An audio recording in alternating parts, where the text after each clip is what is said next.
ركشني كيف يا جماعة؟ هشت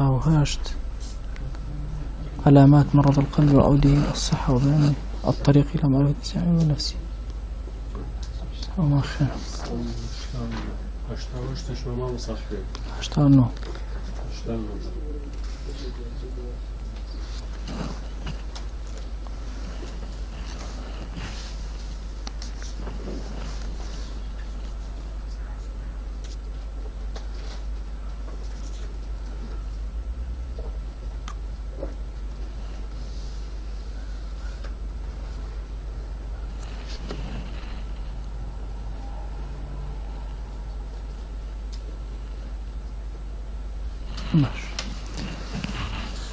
بسم الله الرحمن الرحيم. الحمد لله والصلاة والسلام على رسول الله صلى الله تعالى عليه وسلم. ربنا أرنا الحق حقا وارزقنا اتباعه، وأرنا الباطل باطلا وارزقنا اجتنابه. ربنا آتنا في الدنيا حسنة وفي الآخرة حسنة وقنا عذاب النار. سرتا الحمد لله سباسي خواهي قورئكين لقلبوني بملرزيه بهيز وبقوته خوا لطف زوري لقلا كردين أركيكي كم يا بابلام خساريكي كم رويتي كردين لو شهر أم حالتيك استلاي أم بولا كل سنة بوب لو رخترا لو شي زريكي زور قوري بدا قرحمو بزيو مهرباني خواهي قوري نبوه. عليكم السلام ورحمة الله. الحمد لله فضل إخوائك لقلبوني أويا خسارك كم أمو ملزي أمشو لو شي درسي زور قوربو بإنسان هموكاتي استعدادي لقاء إخوائي هذا أماد ببوي بخزمتي إخوة بقاتو أقرأو أماد باشي نبي لإنسانا هرزو إنسان أفوتي يعني تو تصورك لكتب رايك فرياناك قرزة كان بنوسي فرياناك وسط كان بنوسي فرياناك يعني تصور كجاري وهي دايك من الله يخوي لبيرك ماشي فريا هيجناك وإنسان دائما بيش وخد أمادي خوي أماده كردبه كان شيرين لو كانت دز نيوجته به نيوجه كان المصور نترسي الله آرام بحضوري خويان شاد بينا خوي أبو خاتي قوري خوت درجاي خير وسلام ملتها بكرو سربرزي دنيا وآخرات معك. إما لباسي أو هما أنا ما نكر كضل أزانين بهوي هما كانوا كضل نخوشة وبزاين شون أقرأته ولاي ساغيتي خوي كي ساغ أبيته إنجا شون نخوشة كان يخوي ما بناسين سان بزحمة هندجار خوي أبينيتك خوي خوش أبي نخوشة كان نابينيت شون بيدوزينه باسی او من کرد که همون نخوشی که لخوتا دوزیه و ابی عکسکی دابنی بوی چاره سر بی اگر هاتو زانید مثلا بابلن نخوشی که دلی توی که ایش بریتی لرزیلی ابی لبرانبراتو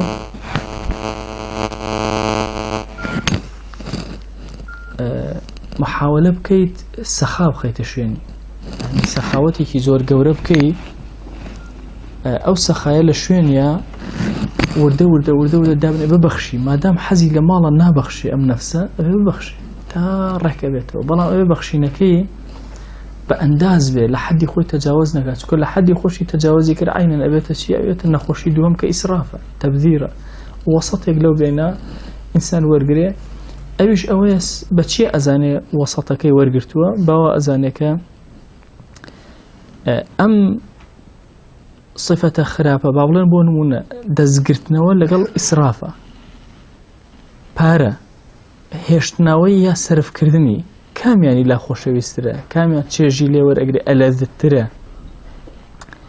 ئەفەرمێ کامیانە بەلاوە خۆشەویستتر بوو شیرینتر بوو ئەو مەیلێ بۆ لای ئەویان زۆرترە ئەگەر بەلاتەوە یەکسان بوو ئەوە ئیتر تۆ لە حاڵتێکی زۆر تەندروستە ئەژی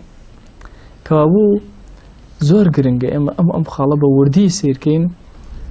لەوەشی ئینسان یەکەم جار ماڵی گرتنەوەی ماڵی بەلاوە زۆر شیرین بێ بەڵام دوایی وردە وای لێ بێت بگاتە مەرحەلەیەکی ئاوا ناوەڵا سەرفکردنی بەلاوە شیرین تر بێ ئەوە تووشی نەخۆشی دوو هەم بووە ئەبێ هەردووکیان یەکسان بێ لە لای اینجا ئەو کاتە ئەگاتە حاڵەتێکی تەندروست. ويجب أن يكون سليما عن سائر الأخلاق حتى لا تكون له علاقة بشيء من الدنيا. إنجا دواء ويباسي هندق علامات كان كذلك من أتى الله بقلب سليم أفرمي أبيه سليم بيت أم ضلي لها مو أخلاق كان علاقي ضلي لقل دنيا النبي نقجيانيها ضلي مربوط نبي بدنيا حتى ترحل النفس عن الدنيا منقطعة العلائق باشا كالنفس واز للدنيا هنا وبار أكل للدنيا أروى هيش ربطه بالدنيا والنبي غير ملتفتة إليها سير دنيا نكا لا نكا توبوي ولا متشرفة إلى أسبابها باشا شاو نوري نبي بوشي أو هو كاراني كأبن السبب والدنيا يدزجر به فحينئذ ترجع إلى ربها رجوع النفس المطمئنة.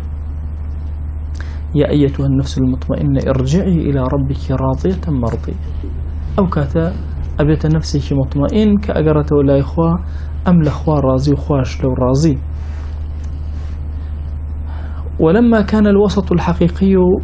بين الطرفين في غاية الغموض بل هو أدق من الشعر ما دام أو وسط حقيقي لبين هدو أمسلو أو سركانا لو بري لآلوزيا وناديارة بلكو أواندا دقيقة أواندا وردة وكو شيوايا وكو طالمويك وتيشتري لشمشير أحد من السيف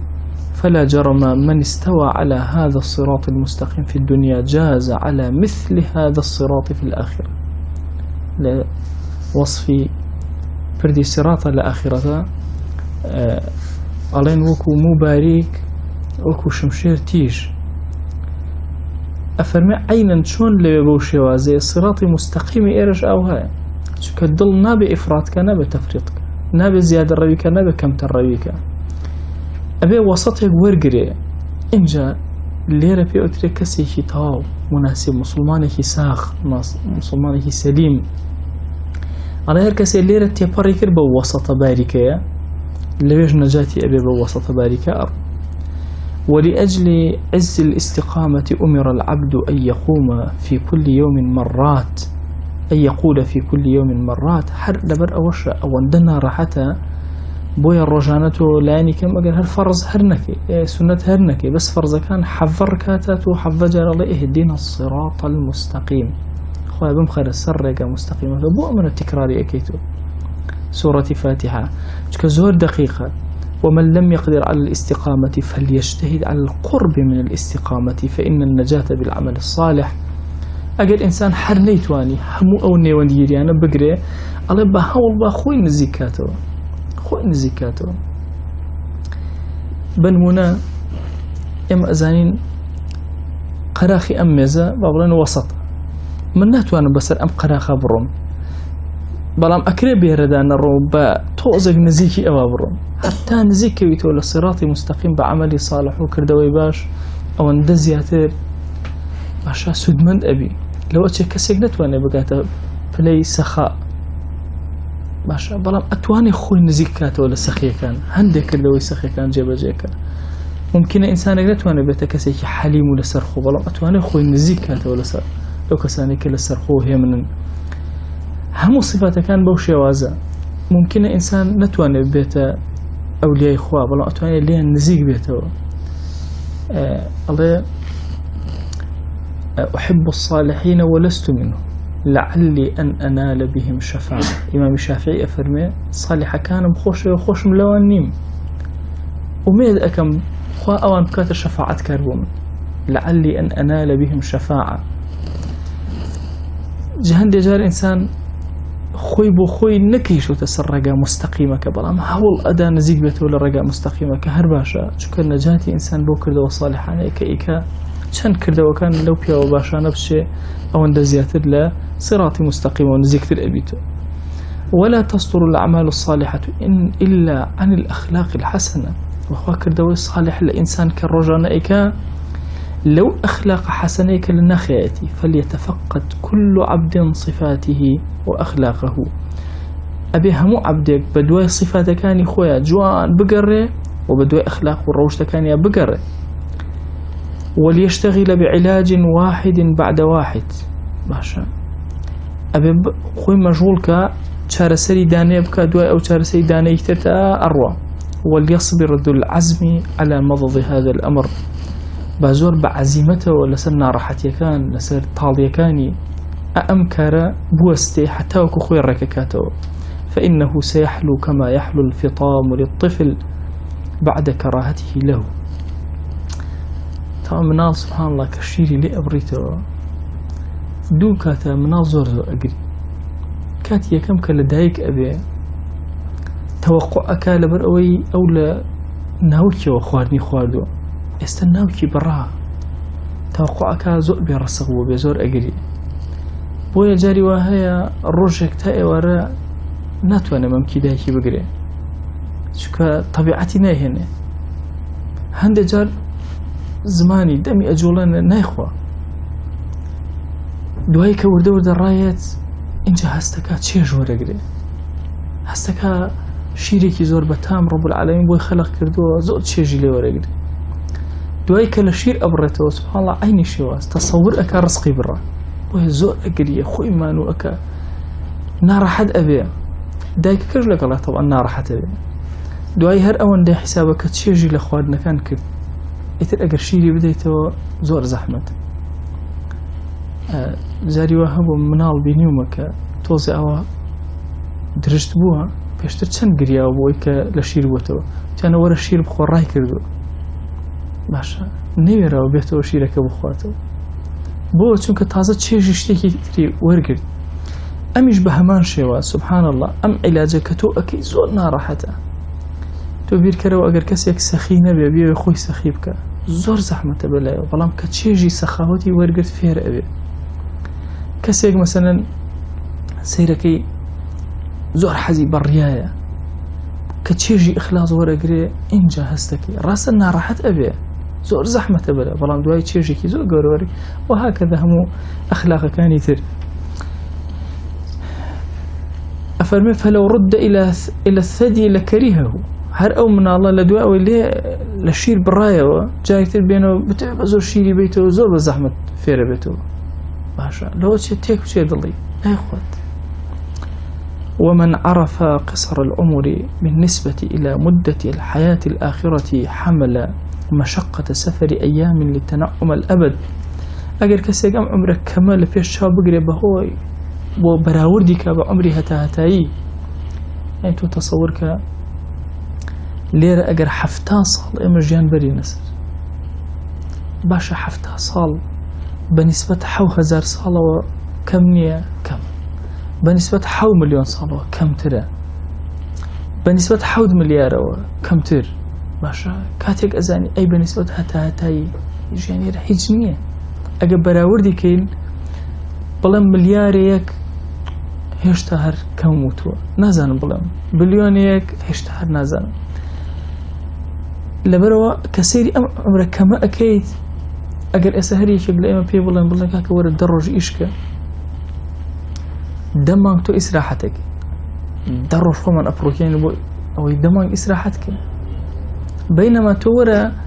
بنسبته زور كم بابلان مليونك أو هابلان لمليونك يك خود ماندوكا مليون إسراحتك. باشا تشجع عقلك يسلمنا أم يك خوي ماندوكا بوي هتا إسراحتك. أويش بهمان شواز إنسان لم توزي إيرا خوي ماندو أكا أم عمرك كما هتا خوي رككاتو هتا تشيجور أجري والسود لو سفر دور ودرجي ورأجري كلا الرياتي. فعند الصباح يحمد القوم السرى. أفرمي بربيانا مثلك عربية عندك أفرمي خالدي قري وليدك بعث إليه أبو بكر الصديق رضي الله عنه أولى يمامابو فرموي سير إلى العراق يكسر شوروي كالنوسي سير بمعنى شوروي ده السارة وهاتوا وتبروا عراق برو إن جاء يكسر فذهب قوله مثلا يتربوا مسألة قوراء ويكا أم قصيك خالد رضا ورحمة خوالي به ما بسكي أويك لبربيانا خلق يكسر وقبلي سريا كان أبينيت باشا كإنسان روجي لبو إنجا سباسي شورري أكا يعني أوندا خالد خوي زولك القصكي إمام أبو بكر ركض ودرسو كأنما فرمي من خاف أدلج ومن أدلج بلغ المنزلة هشكز بترسي شورري أكا هركز شورري كرزو أقات منزلي خوي من خاف أدلج يعني بشو درجة زو درجة ومن أدلجاش كشو زو درسو بلغ المنزل زو أقات شويني خوي إنسان أقر أمره بيكرا ولو كميكي لشو ما به درتو لو كمي شوا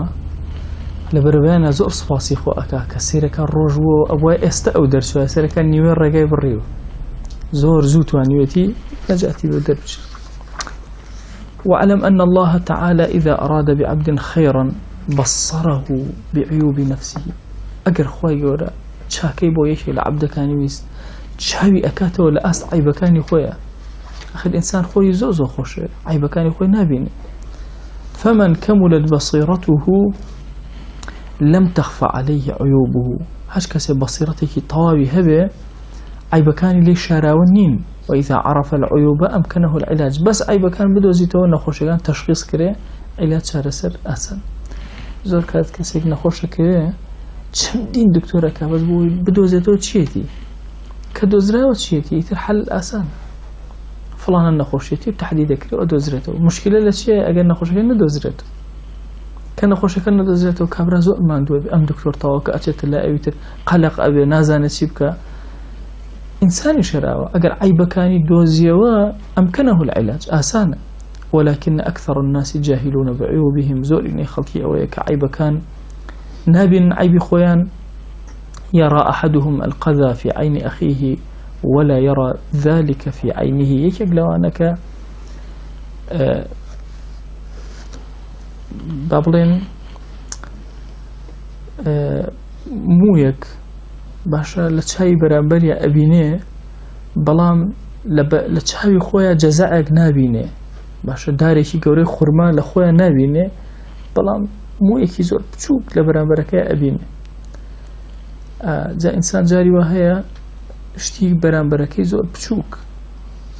باشە زۆر بچووک زۆر لێ گەورە ئەکا خۆی دەیان وەکۆوی تێ بەڵام خۆی نابینێتەوە فمن أراد الوقوف على عيب نفسه فله في ذلك 4 طرق باشا من شون بزانم يعني من أما استعيب كاي نفسي خوم بدوز ما بزنان ناتوانم إمام أفرمي شوار رقا هيا بم شوار رقا إنسان أتواني عيب كاني خوي بدوزته أم شوار رقا زو أقرنج إنسان دائما لحياته بلا فيش شايب يكم أن يجلس بين يدي شيخ بصير بعيوب النفس شيخ عالم باشا تشاو كراوة بهمو جوركاني عيب نفس أشياء لبردمية دائني شيء يعرفه عيوب نفسه وطريق علاجها أيش بو بصيرته بو خواه بيدانيك بيداوة عيب كاني بو دياري أكاتو بيشي الله تشيبك بو شارسر وهذا قد عز في هذا الزمان وجوده أما غزالي أفرمي لزماني إما زور زحمتك سوى من دسكي زماني غزالية إيها ورب زماني إما فمن وقع به فقد وقع بالطبيب الحاذق فلا ينبغي أن يفارقه أجر كسيك أما يدسكود أو طبيب ودكتور كي زور زيلك يدسكوتو بهيش وازنا بوازي لدن سو فرصي جيانا جاري وهاي كسيك حمو جانيتو أقوار زور بأساني بكومالي كلماتي أو كسا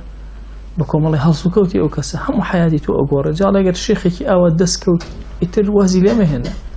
طب وكو هاي كتو مثلا نخوشكت هيا دكتوري خود طبيبي تايبتي خود أدوزيته وكايشك الوسع يعني ناتواني لقصة كاني درسي مجبوري لهم قصة كان بجيبكي رجاي دوام أوي أن يطلب صديقا صدوقا حاوله زور رازقو بصيرا شاوكرا ومتدينا زور ديندار بخوي هالبجيري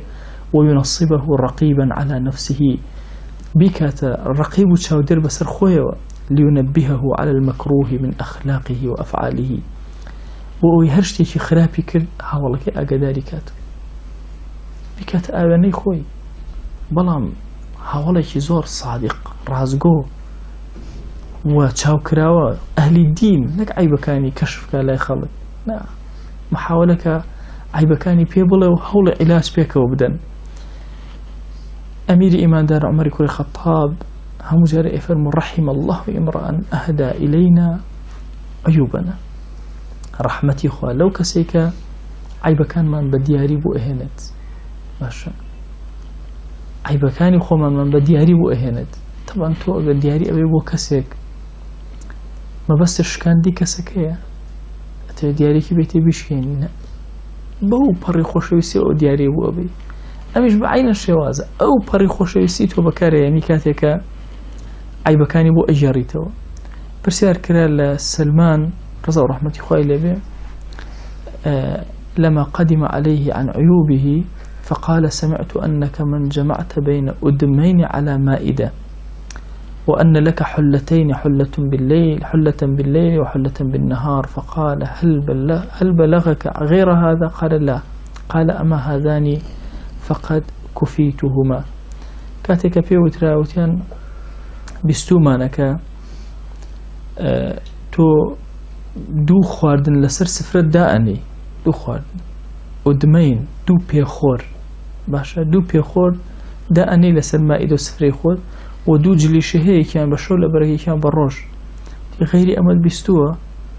تیان نافەرمووی ئەمما هذانی فقط کوفیتهما دە هەر ئەم دوانە ئەم دوو عیبە بەسەیتر بووم باشە کفایەت. جا دیقەت بدە یعنی عیبەکانی بۆ هێتەوە باش ئەمە نییە نەخێوان نییە ناچ دەبخوا هەر ئەم دوو عیبە بەسەیتر بۆ من فەوتابم ئەبێ چارەسەریکەم. عمر رضا و رحمەتی خوای لێبێ پرسیاری لە حوزەیفە ئەکرد حوزەیفە صاحب السر رسول الله صلى الله عليه وسلم هەموو جای پرسیاری لێ ئەکرد باشە ئەیوه هل أنا من المنافقين ئایا من لەو کەسانم کە منافقم پێغەمبەری خوا صلى الله عليه وسلم باسی کردوم لای تۆ کە من منافقم. طبعا ناوی منافقەکان هەمووی لای حوزەیفە بوو. جارێکیان دکتۆر ئیبراهیم بۆی ژەڕامەوە ئیبراهیم الجاف مؤرخی گەورەی کورد کتێبێکی نووسیوە معجم النفاق والمنافقين. ئەوی جارە کابرایەک ئەو بوو بە مناقەشە لەگەڵ ماوەتی باشە تۆ لە قورئانە ثابت نییە کە منافق هەیە؟ تبارەڵڵا ثابتە منافق هەیە. باشە ئەم منافقانە کە هەیە ئایا لەناو ئەصحابە دیارن یا دیارن؟ تەواڵا دیارن بەس حوزەیفە ئەیزانی. باشە کی ئەڵێ ئەمانە ڕیوایەتی حەدیثیان نەکرد؟ ئەو هەوڵم ما جوابم مایەوە ئەی بەڵام خۆم بڕۆم بە جوابەکەی خۆم نەبوو. ئەی بڕیارمدا ئەبێ ئیت لە ئیشێ بکەم. ئەی هاتم چووم هەرچی کتێبە دام کرد هەرچی ئەو کەسانەی پێیان وتراوە منافق بە ڕەسمی ناسراون عەبدوڵڵاهی کوڕی ئوبەی و کێو ئەوانە لەگەڵ ئەوانەشی کەوا تۆمەتبار کراون هەر هەموو لەو کتێبە کۆ کردوێتەوە ئەڵێ نەتیجە گەیشتمە ئەوەی نەک ئەوەی کە منافقە حەدیثی ڕیوایەت نەکرد ئەوەی تۆمەتباریشە بە نیفاقی حەدیثی ڕیوایەت نەکرد. ئەو ئینجا جوابەکەم دەست کرد کە سوننە زۆر پارێزراوە لە نیفاق. ئەو کتێبە تقریباً 3-4 مجلدە تەنها لە پێنا ئەو جوابی ئەو کەلیمە وەی کەس حەدیث تۆمەتبار نەکا والله احتمال منافق حديث الروايات كردوه أفرمي همو أو زمانه همو سياسة قصور المنافقين أواني تومتبار كراون أواني بحقيقي منافق أواني كالصفات النفاقية أنت باشا كباس كراون مثلا فلان الصفات وعديك يا مثلا جيبا جينا كرشي صفاتي منافق نك نفاقي طواويش على حتى أواني سبحان الله الروايات حديثي كأنك يك حديثني بناوي أوان إذا همو كتبي سنة باشا پیغمبری خدا صلی الله علیه وسلم. جاء حذیفه صاحب سر إمام عمر برسالة باشا من المنافق كان وهذا لأن كل من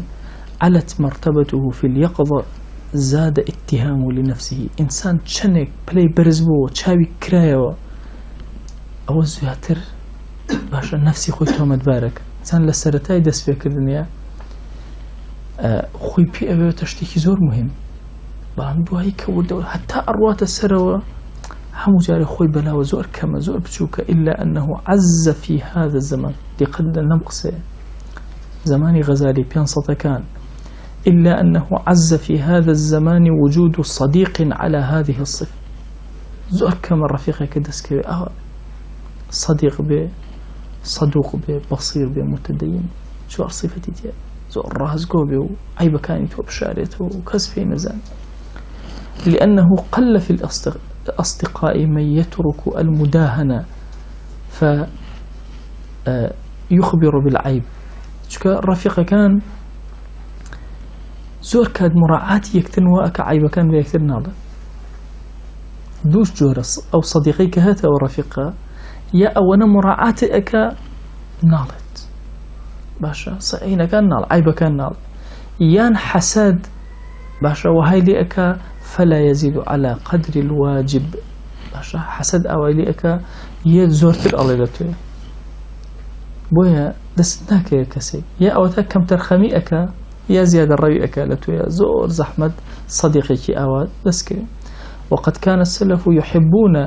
من ينبههم على عيوبهم باشا زور أو كسيان بيخوش بو كأقداريان كاتوا لعيبة كانان ونحن الآن في الغالب أبغض الناس إلينا ما يعرفون عيوبنا والله لزماني إما زور رقما لو كسيدك عيبة كاني إما هو طبيعة إنسانة حتى من زور كان لمحاضرة تشتاو بو كان باسكين ألين من الله كده مقره عيبة كاني باسكي أما زمانك أوها كي عيبكاني كسيكي باسكر أبغض الناس إليه ماشا دوبرا هبون دائما شر يعني دايكو باو كان فخينا جيريان خوادو بدسيان دوهي چند جارك أموز بس أوتيب قمزان بو شر كان أم دوانا سيرك أمان همو عيبكاني أبيتر أقادارة ماشا أبيتر زور أقاي ماشا زور عقوبة أدا بوچونك أبغض الناس إليه إنجا أميتر يعني عيبكان بيتر الله دوای حەلەکەم دەجێ بەم وت تۆ حەقا نەوێ بەسەرەوە هەرچی ئەکا بابیکە تۆ گوێمە چاوی خۆتی لێ بنوقێنە بەس دوعای خێری بۆ بکە هیچ کێشیان نەبوو زۆر ڕەفاقەتیان خۆش بوو ئەیوان ساخر ڕەفاقەتمان خۆش بووی بەس دڵم تەقیوە لە ناوە بقەی ناکەکە صریح بوو صریح هەموو جار شتەکانیەوە دۆ براکەی کات و وەختیشی نەبوو کوڕی خۆم ئەمر بە مەعروف و نەهی لە منکەر سنووری هەیە باش ئەوێ لە سنوورەکەی خۆی تەجاوز نەکە ئەوێ بزانێ ئەم قسەیە جێگە ئەگرێ ئینجا بیکەی ئەگەنا تۆ هەر عیبەکان بڵێ عیبەکان بڵێ بەرامبەر ئەو بغزێن سەلەفی ساڵح ئەو کەسێک کە عیبەکانی پێوتن زۆریان خۆشەویست لای ئێمە بەعکسەوە ئەو کەسێک کە عیبەکانمان ئەداتەوە بەڕۆح زۆرمان پێ ناخۆش وەڕقمان لێ هەڵەسی وهذا دليل على ضعف الإيمان أما دليل لسروي كإيمان كذا فإن الأخلاق السيئة كالعقارب والله أخلاق خرابة كان وكتشيوان وكدو بشر باشا ولو أن منبها نبهنا على أن تحت ثوب أحدنا عقربا لتقلدنا له منا أجر كسف ما بالله كور أجر لي بها لا قاشتوا دو بشكي كيا زور سباسيا كان كأجداري كن دو بشكي بيوي ندين باشا واشتغلنا بقتلها وإما مشغول كربويكا بيكوجين والأخلاق الرديئة أعظم ضررا من الأقرب على ما يخفى زور خراب ترى لو أخلاق خرابة كان لدو بشكي كبيته وبازو خراب ترى بو لو شي أخلاقي خراب همو حياتي توفوتين همو باشا كان يشد بري أما دو طريقة يكم شيخي كي زور عارف دو صديقي كي زور صدوق سهم شون عيبا كان بناسم أن يستفيد معرفة عيوب نفسه من ألسنة أعدائه هميشه سيري زماني دجمنا كان يبكى بزانت شي برام بربم الله ألا يا عيبا كان يقول أدوزته باشا فإن عين السخط تبدي المساوئ شاوي الرق عيبي إنسان درخ الرق اللي هرشتيك بيه عيبي اللي أدوزته باشا أكا ورجالي مالي أكريا باشا يا سيري أكا الرقي ليتي باشا لما الله لمشي لما موقع جايت بياني بو أدوزته والله أوي وابو جاوا زور كلمة لجنة فتوى داني شنو ميردي كرقيان ليك هالناس هرشي عيبي أكثر هم الله باشا بوشي يعني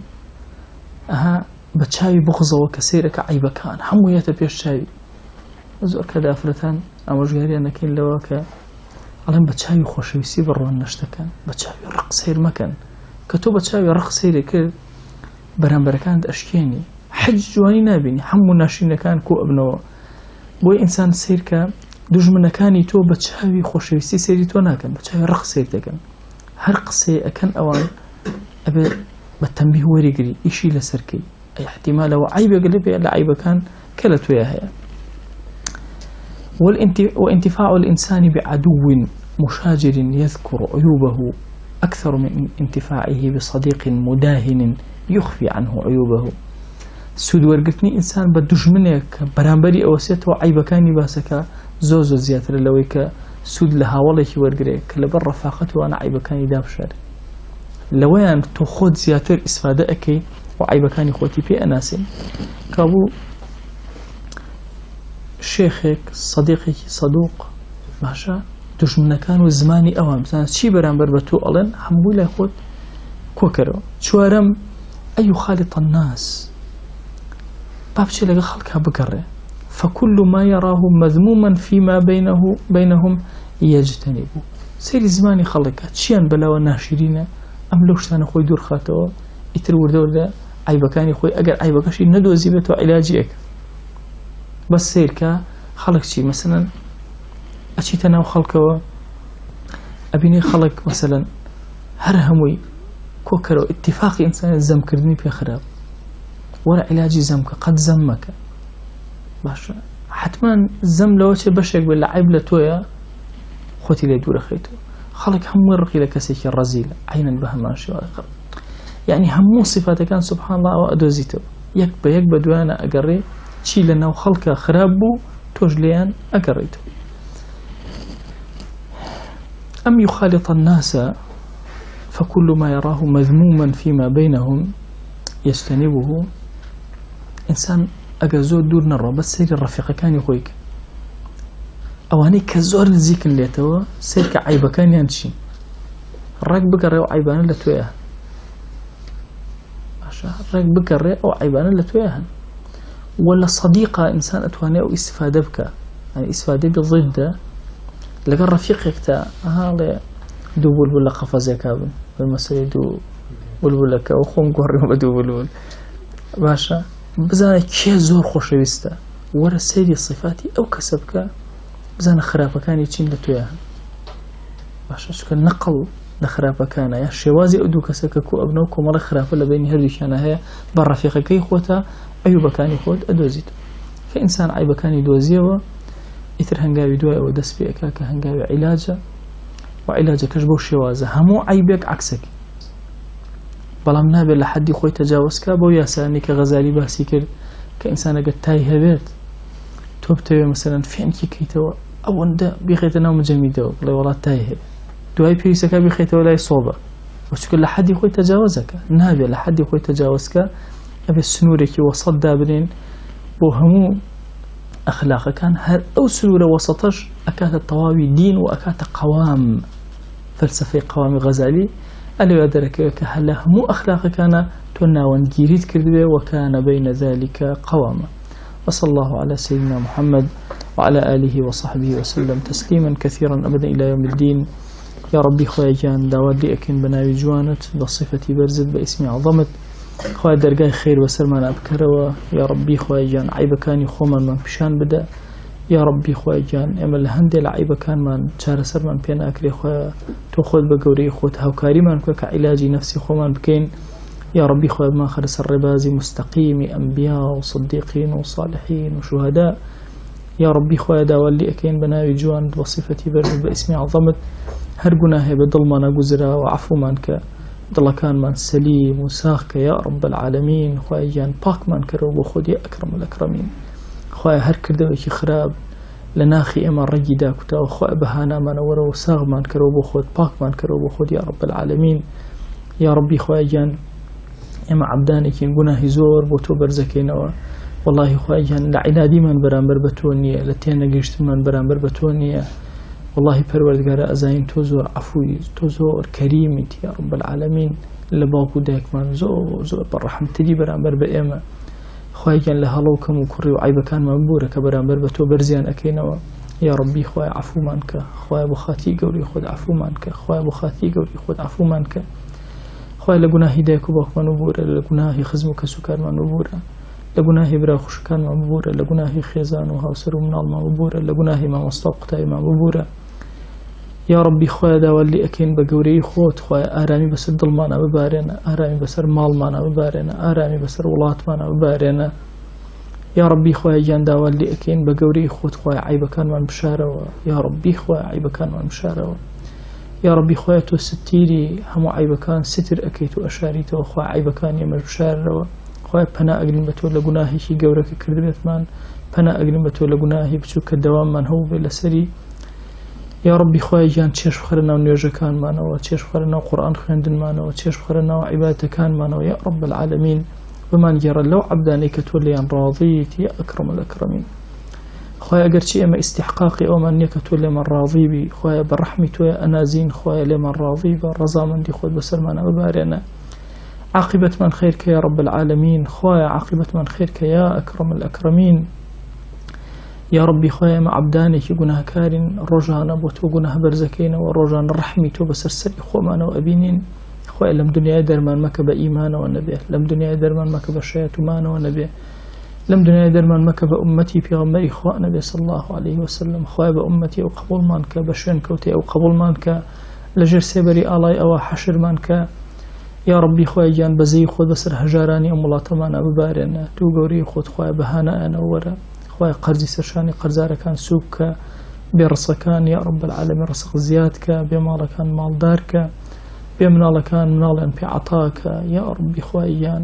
تۆ معطیت یا ربی خوای گیان تۆ واسعی تۆ فتاح یا ئەکرەم الئەکرەمین خوای گیان دەرگاکانی خێر بەسەرمانە واڵاکە خوای ئێمە نازانین چی بۆ خۆمان باشە هەرچی شتێک چاکەی دنیا و ئاخرەتی ئێمە تایە خوای بە قسمەتمانی کە هەرچی خراپەی دنیا و ئاخرەتمانی تایە لێمانی دوور خەرەوە خوای ئەمە داوای هەموو شتێکت لێ ئەکەین هەموو چاکەیەکت لێ ئەکەین کە پێغەمبەری خوا صلی الله عليه وسلم داوای لێ کردووی